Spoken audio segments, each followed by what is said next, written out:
നിങ്ങൾ എല്ലാവരും ഒരു റിയാലിറ്റി അക്സെപ്റ്റ് ചെയ്യണം. പോലീസിനും ഈ സൊസൈറ്റിയിലെ നല്ലൊരു ശതമാനം ആളുകൾക്കും ഈ കേസിന്റെ സത്യാവസ്ഥ എന്താണെന്ന് നന്നായിട്ട് അറിയാം.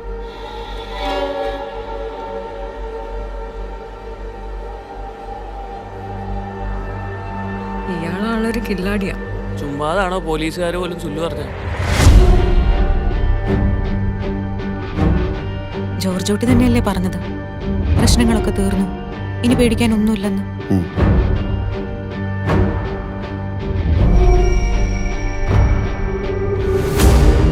പോലീസിന്റെ രീതികൾ മുൻകൂട്ടി കണ്ട് കളിക്കുന്ന ഒരാളാണല്ലോ അയാൾ. അപ്പോ പോലീസുകാരും അയാളുടെ ഒരു ഫാനാണ്.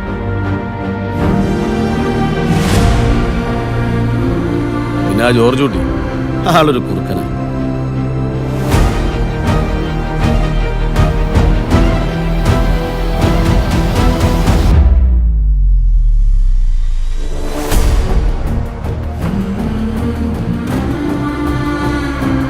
ഈ ആക്സിഡന്റ് കാര്യം എന്താ അവരോട് പറയാൻ പറ്റാത്തെ?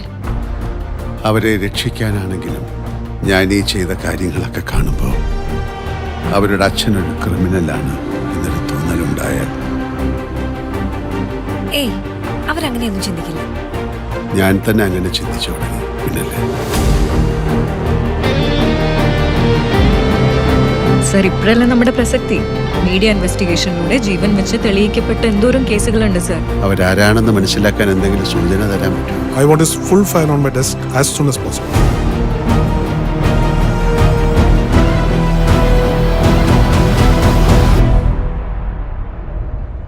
ഇനി അങ്ങനെയൊന്നും ചിന്തിക്കണ്ട, എല്ലാം കഴിഞ്ഞില്ലേ? കഴിഞ്ഞോ?